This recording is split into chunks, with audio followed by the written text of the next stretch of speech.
Mais um vídeo rápido para não deixar o canal sem vídeo por muito tempo, né?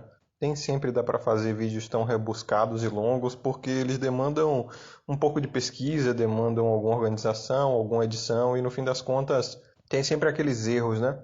Quando ele passa por revisão, tem sempre alguma coisinha que você acha que não está bom o suficiente, que precisa mudar e muitas vezes eu acabo reiniciando o vídeo inteiro tentando regravar, mas enfim. Recentemente eu li um comentário aqui no canal de um rapaz perguntando, na verdade eu não sei se era um rapaz, se ele estava usando uma conta fake ou uma conta de um parente, mas tinha um nome feminino. Mas eu suponho que seja um homem por trás de uma conta fake ou uma conta de terceiros, né? Mas isso nem é o que importa. O que importa é que ele estava perguntando sobre vídeos e artigos que falavam sobre a diferenciação de desenvolvimento mental e cerebral entre homens e mulheres, né? Basicamente o dimorfismo sexual psicológico.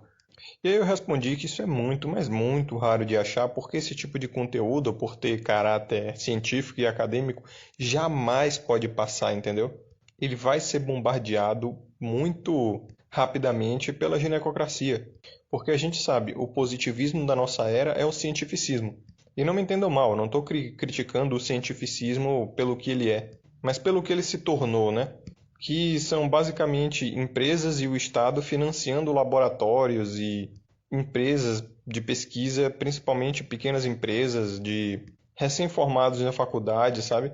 Recém-saídos de um mestrado, doutorado, enfim, acadêmicos recém-formados que muitas vezes precisam de dinheiro, precisam de investimento, de financiamento para realizar seu sonho e estão aceitando quase qualquer coisa, entendeu? Então as empresas e o Estado, eles obviamente vão querer passar uma pesquisa com um resultado que beneficie a eles. Afinal, eles vão estar financiando aquilo, eles vão estar investindo dinheiro naquilo. É óbvio que tem que estar um resultado, entendeu? O capitalismo, da forma com que ele se tornou, com como ele se formou, é completamente oportunista e amoral, entende? Só é investido quando há retorno financeiro maior ou igual, no mínimo maior, né? Igual não faz nem sentido. Então a gente sabe que o Estado ele é completamente ginocêntrico porque as mulheres são a maioria do eleitorado em todo mundo, né? Como eu já expliquei no meu vídeo do Clown World. Elas vivem mais, se aposentam mais cedo, nascem mais, morrem menos. Na verdade, os homens nascem mais, né? Mas eles morrem tanto mais que elas acabam sendo a maioria também. Sem falar que as benesses, né, fazem com que elas tenham uma longevidade maior também. Então, o Estado ele jamais se atreveria a passar uma pesquisa que desagradasse, no mínimo desagradasse as mulheres. As empresas, igualmente, até porque 85% de toda a receita é feita pelos homens, mas é gasta pelas mulheres, entendeu? Os MGTOWs da gringa já fizeram essa suposição que no mundo 85% da receita é feita por homens, trabalhadores, né, impostos e etc. Já o gasto, 85% é feito pelas mulheres, veja só. É uma transferência de renda mundial. Isso contando os benefícios do governo e os mimos, né? Os relacionamentos em geral, etc, etc. Então você acha que as empresas vão realmente ter o nome delas no rodapé de uma pesquisa que vai contra os interesses femininos? Obviamente que não, isso seria péssimo para os negócios. Então é por isso que vocês muito raramente ou nunca vão achar pesquisas a respeito de telegonia e microquimerismo. Tem algumas no Google Acadêmico, mas estão ainda bem embrionárias e algumas são enviesadas pra caramba. Não vão achar muito frequentemente também um estudo honesto sobre disparidade cerebral entre homens e mulheres e coisas afins que vão de contra aos interesses do mulherismo, né? Embora vocês empiricamente conseguem sentir, até sentir, né? Mas observar também que na sociedade existe uma mentira, né? Existe uma omissão a respeito dessas coisas. A gente consegue ver muito claramente a disparidade psicossocial entre homens e mulheres. A gente consegue também ver, por exemplo, o comportamento de mulheres mais promíscuas. A gente consegue ver também a infelicidade de mulheres mais promíscuas, enquanto BBC, CNN e outras porcarias aí ficam dizendo que mulheres que têm mais parceiros são mais felizes e blá blá blá, mais realizadas. A gente vê também um alto nível de depressão em carreiristas e tudo mais, embora todas as mídias venham dizendo o contrário. Então, assim, nem sempre o cientificismo está correto, porque o cientificismo de hoje ele está vendido pra caramba. Então, muitas vezes, recomendável confiar no instinto, né? Mas é claro, é preciso muito autoconhecimento para saber se o seu instinto está certo, se o seu empirismo, se a sua observação social está correta. Só que também que existem várias coisas que estão aí na cara, né? São tão óbvias que não dá para negar. Qualquer um teria a noção de que, por exemplo, homens pegam mais empregos arriscados, né? Insalubres, no caso, e por isso ganham mais. E também escolhem cargos mais difíceis, mais desafiadores, mais competitivos, né? E cursos mais inclinados a exatas e tudo mais. Isso aí é só você entrar numa sala de exatas da tua faculdade, etc, você vai ver, né? Ou monitoria da tua escola, se você estiver no ensino médio, você vai ver que a maioria é homem. Então isso é básico, isso é óbvio. Coisas que são mais sutis, como a nível social, a nível comportamental, aí realmente é preciso de uma visão mais crítica, né, para observar. Mas assim, eu estou preparando um vídeo sobre telegonia e microquimerismo muito interessante, mas nesse aqui eu quero falar rapidamente, sobre a disparidade da evolução cerebral entre homens e mulheres, né? E eu vou novamente citar aqui Esther Vilar. No seu livro O Homem Domado, ela bate várias e várias vezes na tecla da natureza prostitutiva da mulher, né? Eu nem sei se essa palavra existe, mas é bom que não exista porque o bot do YouTube não pega. E vocês conseguem entender. Ela fala que já aos 13 anos, que inclusive sob mediações da mãe, a mulher, ela aprende, a menina no caso, né? Aos 13 anos aprende a usar o seu órgão sexual para manipular os homens, né? E a sua feminilidade, a sua, entre aspas, doçura para manipular todos os homens, inclusive o pai dela. Não raramente, na verdade muito frequentemente, a gente vê até nos dias de hoje, às vezes até mais nos dias de hoje, né? Se na década de 70 Esther Vilar, quando escreveu esse livro, já observava isso, imagine hoje em dia, a gente vê muito facilmente mães ensinando suas filhas a mentir aos seus pais, a cobertar certas sacanagens, digamos assim. Diz que vai dormir na casa da amiga, mas na verdade vai encontrar um macho, por exemplo. É um exemplo básico. A gente vê também meninas cada vez mais cedo aprendendo a rebanhar gado, entendeu? E a selecionar os homens como macho reprodutor, beta orbitador ou sugar daddies, né? Que geralmente esse aí é o papai, mas logo logo troca de espaço por um velho rico. Mas o que é que isso tem a ver com a dissonância cerebral entre os sexos? É muito simples. Esther Vilar, ela diz que a partir daí a mulher já não evolui mais. Depois dos 13, 14 anos, a mulher não tem mais nenhum incentivo para seguir em frente. Por quê? Porque ela já tem tudo o que ela precisa. A partir daí, ela só precisa aprender a domar melhor os homens e a se sensualizar mais. Se ela for bonita o suficiente, manipuladora o suficiente, ela não precisa mais trabalhar nunca mais na vida dela. Ela não passa mais nenhum aperto, nenhuma força para mudar ou evoluir. Ela fica ali estagnada. E o pior é que ela olha isso só de um ponto de vista sociocultural atual. Eu não sei se passou pela cabeça dela, porque ela não toca muito em darwinismo no livro, mas ela não citou, por exemplo, que esse é um fenômeno cultural, né? Uma regra sociocultural que já vem acontecendo há milhões de anos. Ou seja, todo o organismo, todo o metabolismo e até o lúdico das mulheres, né? A parte mais sensível do cérebro, do pensamento e da psicologia das mulheres, se moldou a isso, ficou completamente estagnada. Depois dos 14 anos, simplesmente acabou, não tem mais motivo para evoluir. No máximo, elas só precisam aprender a ser mais manipuladoras e mais sexys, entendeu? Para deixar os caras cada vez mais babando, e acabou. Não há necessidade de evoluir capacidades de abstração para você conseguir se sair melhor em seu curso. Não é preciso desenvolver disciplina, não é preciso ter autodesenvolvimento em nenhuma parte, porque elas não precisam mais trabalhar, elas não precisam fazer mais nada. Vai ter sempre alguém ali que vai estar, como a própria Esther Vilar diz, oferecendo o seu excedente de produção em troca de acesso intermitente ao seu órgão sexual. Ou muitas vezes só a promessa de acesso intermitente, ou mesmo a chance da promessa, né? Porque a gente sabe que tem caras que fazem o que fazem pelas mulheres sabendo que nunca terão chance. Ou mesmo a chance da promessa, não do acesso, mas do afago.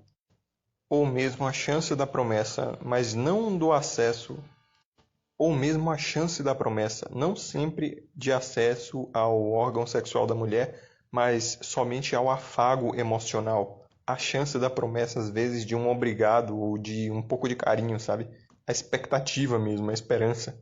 É por isso que muitas vezes o desespero, que é a falta de esperança, é mais libertador. Quando você perde até isso, não conseguem te manipular mais. Mas enfim, isso é outro assunto. Como a gente não tem muitas pesquisas e muitas conclusões científicas realmente que não sejam enviesadas a respeito, né?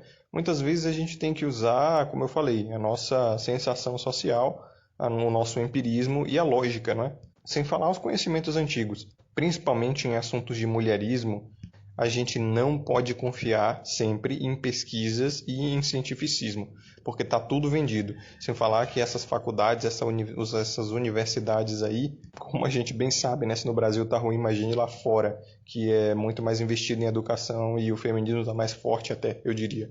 Essas universidades todas são extremamente genocêntricas. As empresas também são extremamente genocêntricas porque tá rolando essa parada do Me Too nas empresas também que está expurgando os homens, né, dos cargos de liderança. O 50-50, né, o Planeta 50-50 da ONU também está começando a ser aplicado lá, dando cargos pelo menos 50% para mulheres, assim, do nada, simplesmente porque vagina, né, útero.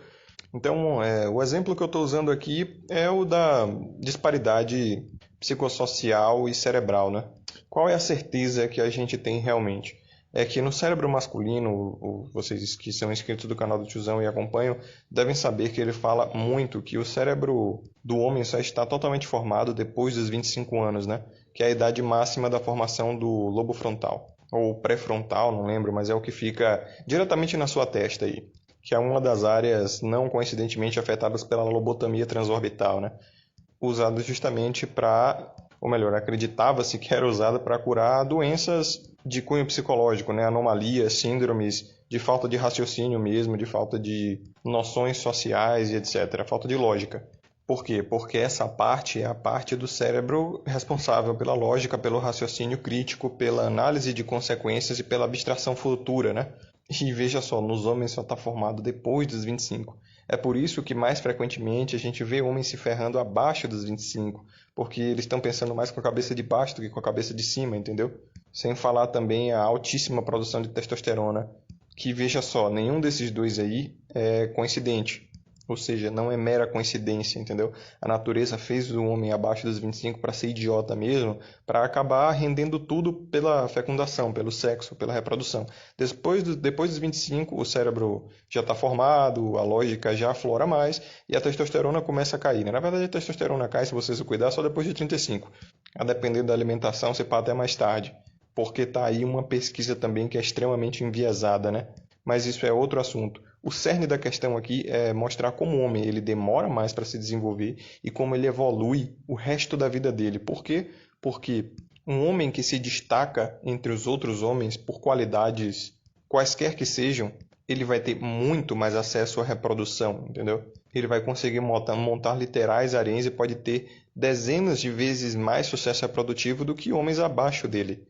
É por isso que o homem está sempre naturalmente forçado a evoluir, forçado a competir, porque se ele conseguir um destaque qualquer, isso pode render a ele vários filhos, ou seja, atiçar a hipergamia, entendeu?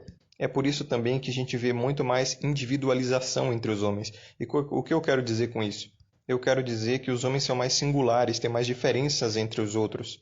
Um gosta de uma área, um gosta de um tipo de coisa, é completamente diferente, entendeu? Um tem uma opinião X, outro uma opinião Y. A natureza fez os homens assim porque com os homens ela joga dados, ela simplesmente joga dados, entendeu? Os homens é que são o investimento de grande risco da natureza. É aquele ditado, né? Alto risco, alta recompensa. Se no risco de uma mutação genética 99 entre 100 homens acabarem inférteis e um acabar com qualidades sobre-humanas que atiçam demais a hipergamia das mulheres, foda-se os 99 homens, entendeu? A natureza não tá nem aí. Esse único homem aí que atiça a hipergamia vai montar um harém fudido e vai fecundar todas as mulheres, podendo ter até mais sucesso evolutivo, ou seja, reprodutivo, né? Se houvesse uma organização monogâmica entre todos esses 100 homens, cada um com uma mulher, né? Já com as mulheres, a natureza é muito mais conservadora, muito mais conservadora. Por isso que elas se organizaram de uma maneira a se conservar mais. E a partir daí, a partir da análise da evolução e análise do comportamento micro individual delas, você consegue entender facilmente toda a lógica social humana, entendeu? Toda a organização cultural, toda a política é muito mais fácil entender se você olhar por essa ótica darwinista. Veja só, a mulher não precisa evoluir. O máximo que ela precisa saber é como seduzir e acabou. E elas também não precisam ser excepcionalmente bonitas. Elas precisam ser na média ali. Tudo na média, entendeu? Tudo na média. Todos os valores femininos têm que estar ali na média, às vezes até um pouco abaixo da média é permitido. Por quê? Porque os homens têm uma sede enorme de sexo. Mesmo um cara cheio de alfa, em todos os sentidos, social, financeiro, genético, intelectual, etc., ele não vai desperdiçar uma 5 de 10, entendeu? Mesmo que ele já tenha um harém de 9 de 10, de 10 de 10, até uma 5 de 10 ele vai farpar, ele vai comer, ele vai até eventualmente se reproduzir com ela. É por essas e outras que as mulheres ganham tudo de mão beijada até do ponto de vista evolutivo. Depois dos 13, 12 anos de idade, elas começam a desenvolver um corpo extremamente chamativo. E isso é natural, tá? Isso aí é de milhões de anos atrás. A gente só está vendo as coisas, entre aspas, piorarem, vamos dizer assim, porque eventualmente, ou melhor, atualmente elas estão usando roupas mais curtas, mais sensuais mesmo, né? Os pais estão permitindo isso, a cultura está permitindo isso. Então existe todo um positivismo social aí que permite as mulheres, ou até incentiva as mulheres, não, as meninas, a se sensualizarem cada vez mais cedo.